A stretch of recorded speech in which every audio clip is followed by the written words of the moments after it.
La mañana empezó sin prisas. Preparé un té. Doblé la ropa limpia y regué los rosales que habían crecido como salvajes junto a la cerca.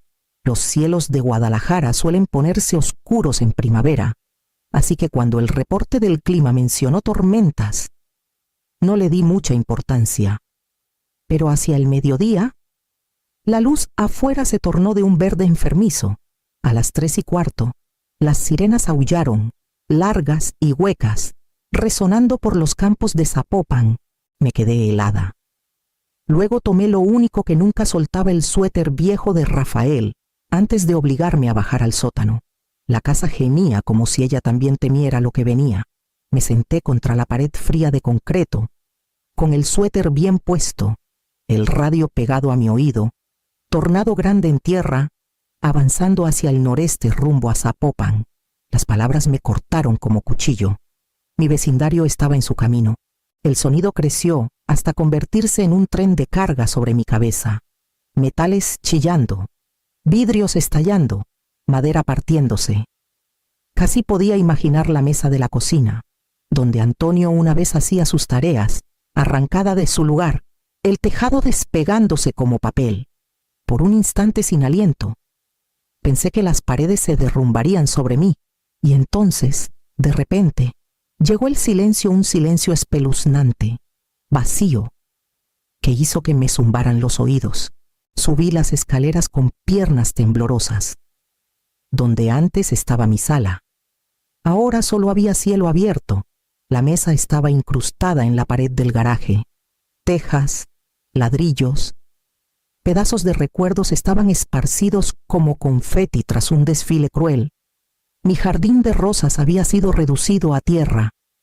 Me quedé en medio de los escombros de 40 años, apretando el suéter de Rafael contra mi pecho, dejando que la verdad se asentara. Mi casa se había ido, pero yo no.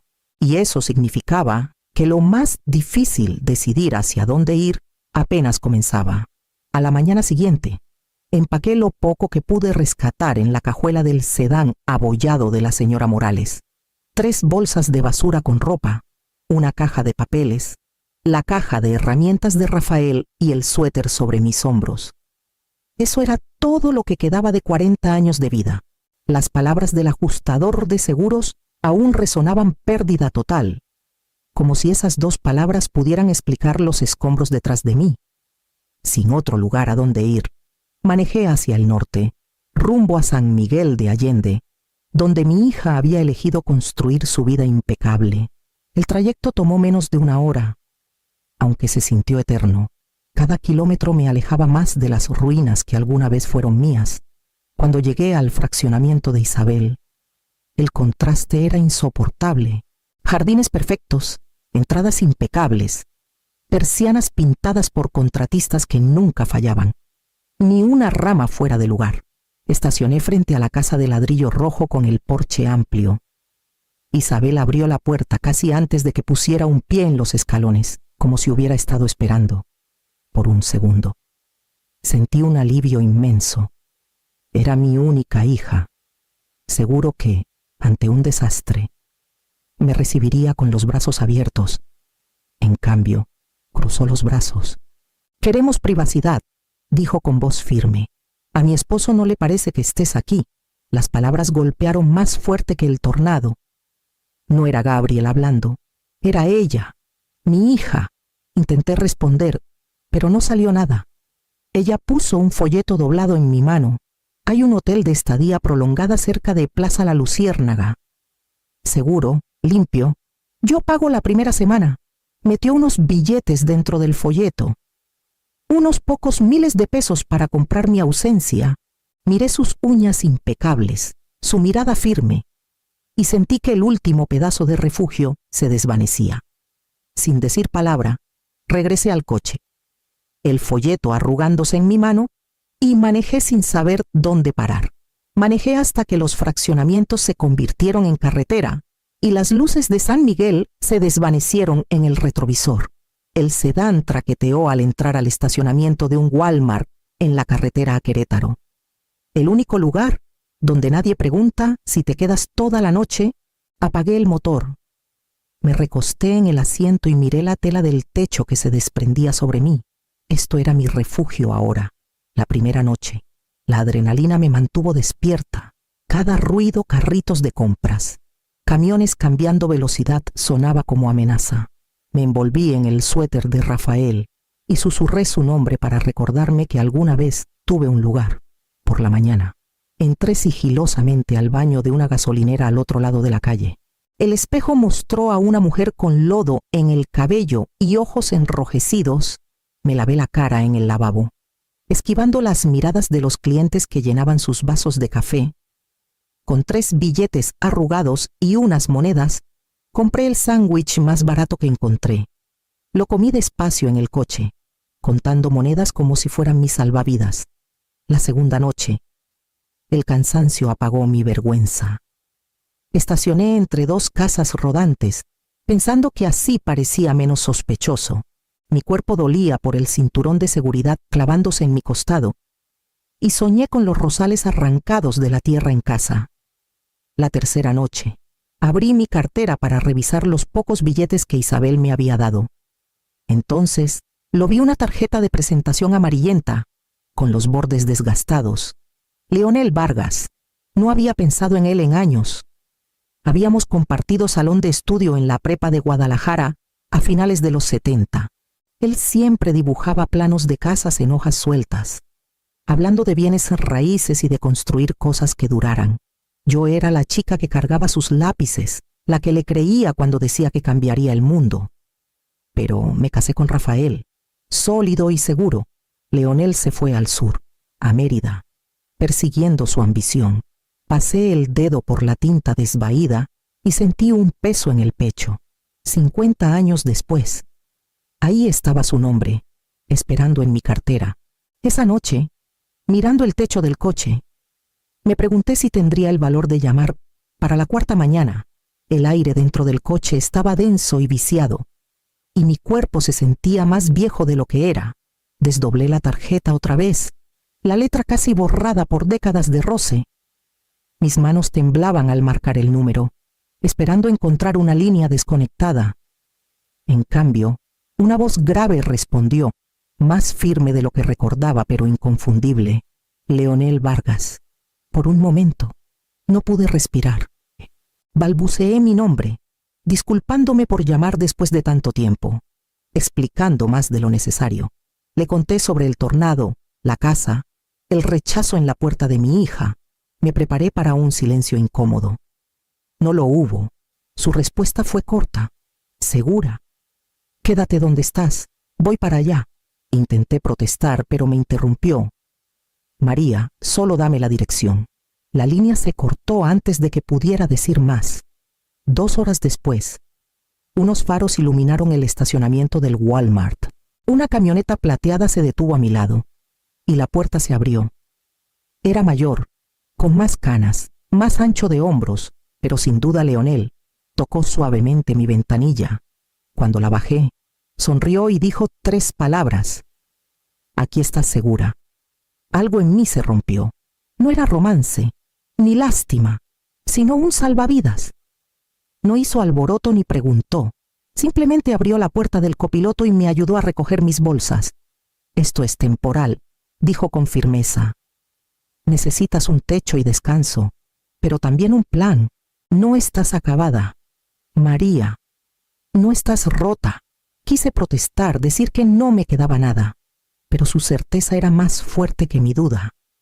Por primera vez desde el tornado, sentí el suelo firme bajo mis pies. Subí a su camioneta, aferrando el suéter de Rafael, y me permití creer que el mañana podía ser más que solo sobrevivir. La primera noche bajo el techo de Leonel.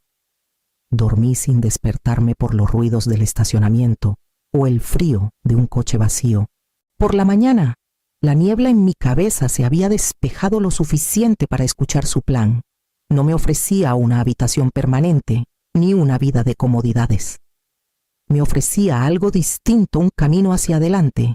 Leonel dirigía una pequeña empresa de renovación en Mérida, nada ostentoso, pero sólida.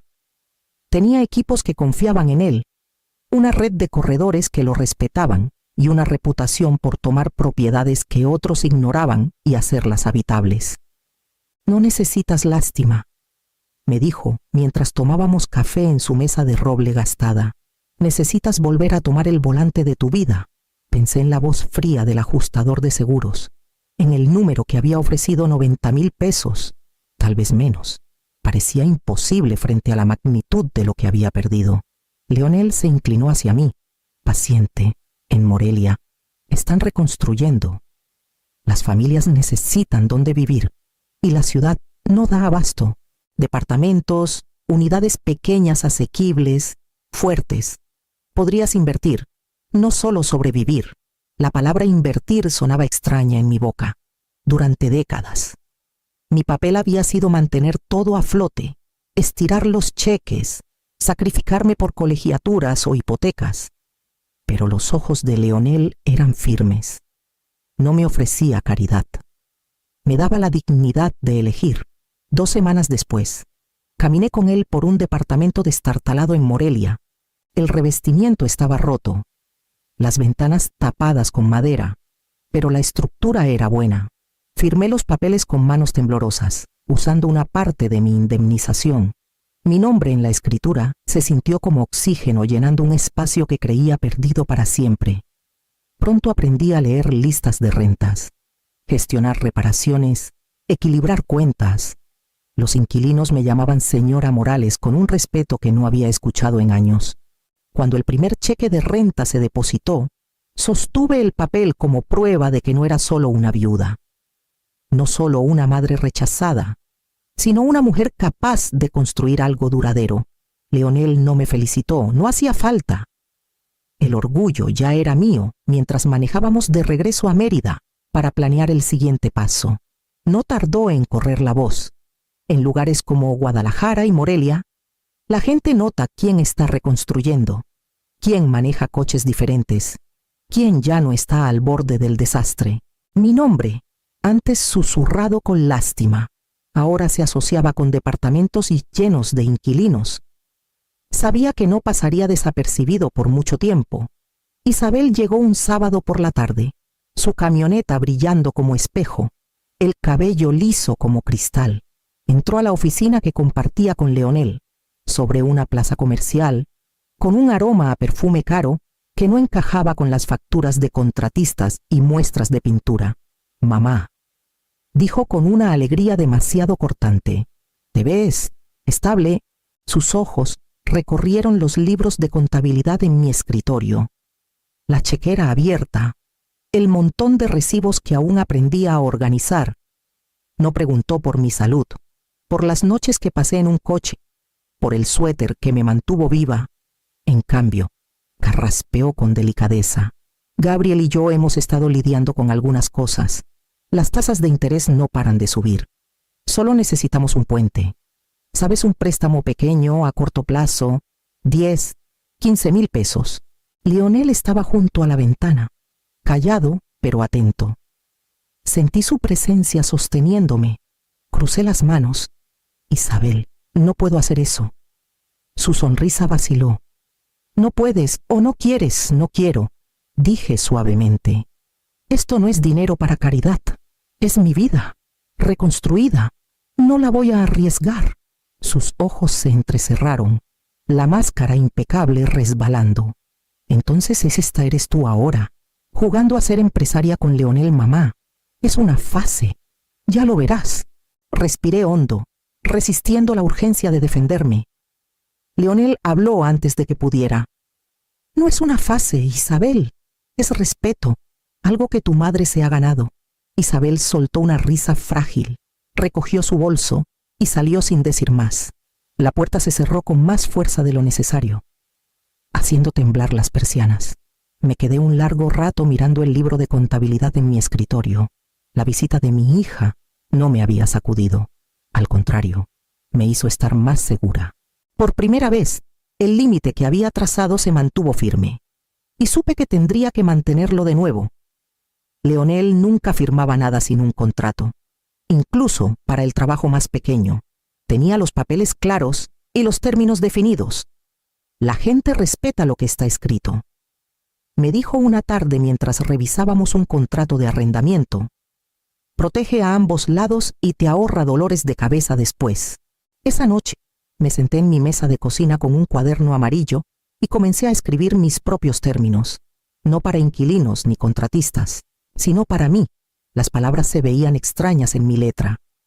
No préstamos a la familia, no avales, no rescates.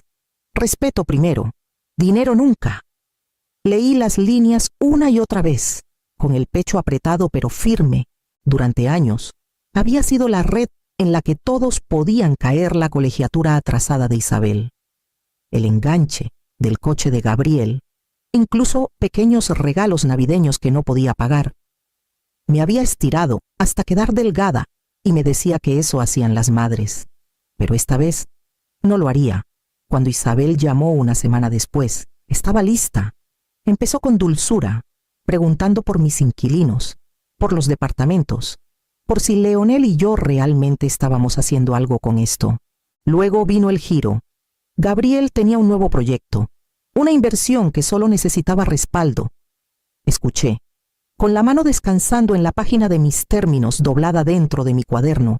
Isabel, dije con cuidado, no presto a nadie, ya no. Su tono se endureció. Suena ridícula.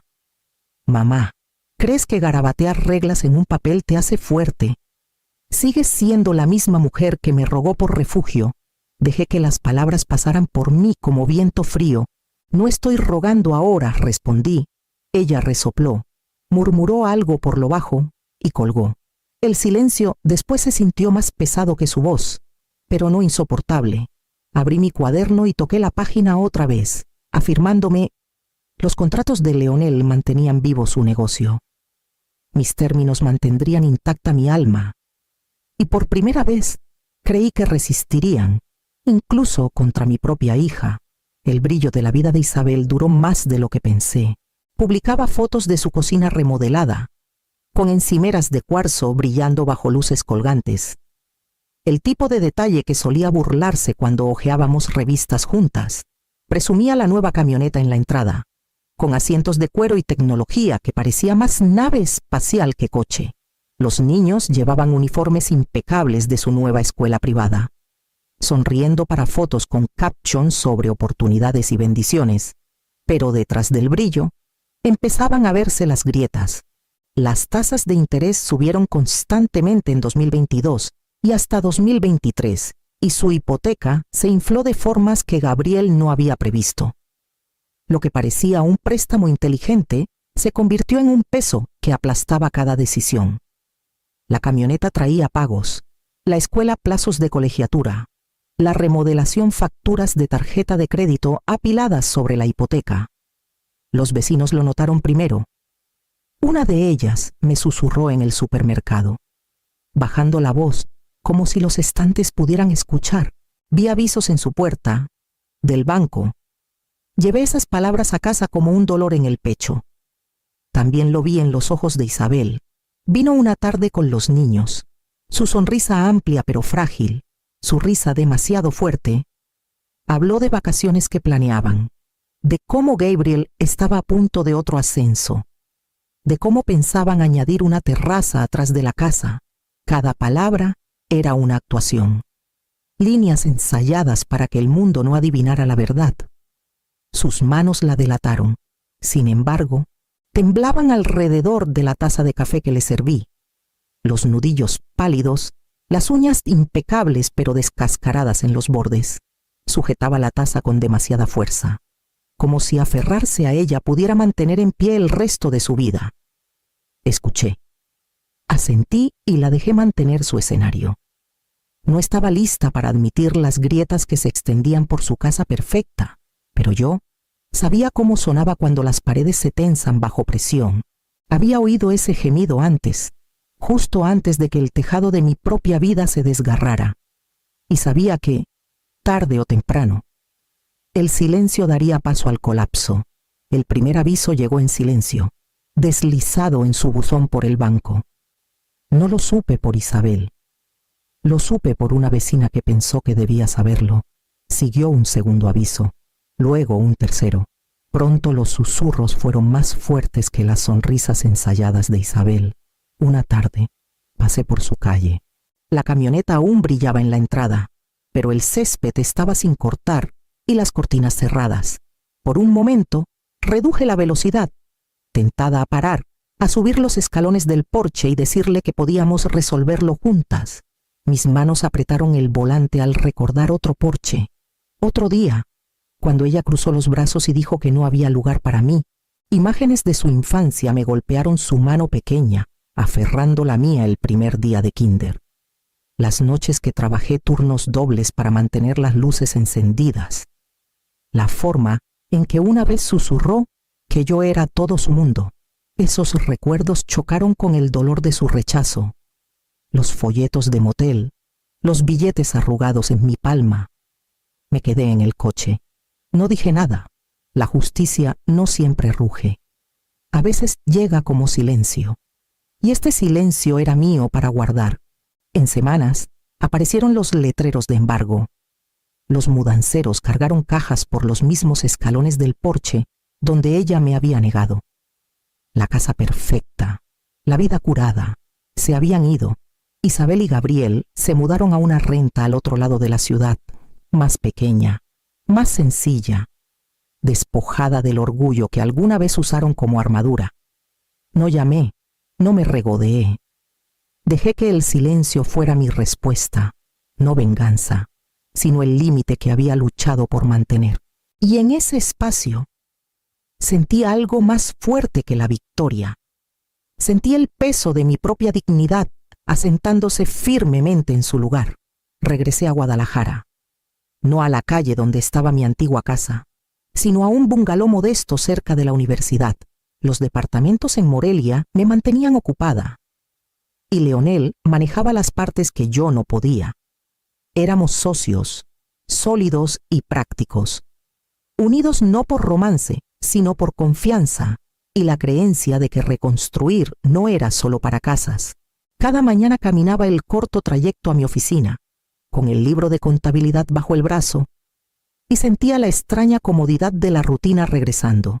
Los inquilinos llamaban por reparaciones, los cheques de renta se depositaban, y poco a poco aprendí a verme no como alguien que había sido descartada, sino como alguien capaz de construir de nuevo. Fue una tarde de primavera cuando Isabel tocó a mi puerta. Estaba en mi porche con las manos cruzadas frente a ella, la chispa ausente de su rostro. Sus palabras fueron cautelosas, casi vacilantes. Mamá, quiero intentarlo de nuevo. No por dinero, solo nosotras. La estudié, recordando tanto a la niña que una vez se aferró a mí como a la mujer que cerró su puerta. Mi voz fue calma. Estoy dispuesta, Isabel, pero será en otros términos. Respeto primero. Siempre. Ella asintió, con los ojos húmedos y por primera vez en años. Creí que lo decía en serio. Si encontraríamos el camino de vuelta por completo, no lo sabía. Pero la elección era mía ahora, no de ella, adentro, en el escritorio junto a la ventana. Había un marco con la vieja tarjeta de presentación de Leonel. El papel estaba desvaído, los bordes gastados, pero había sobrevivido como yo. Me recordaba que a veces la supervivencia no viene de lo que te aferras, sino de lo que finalmente te permites reclamar.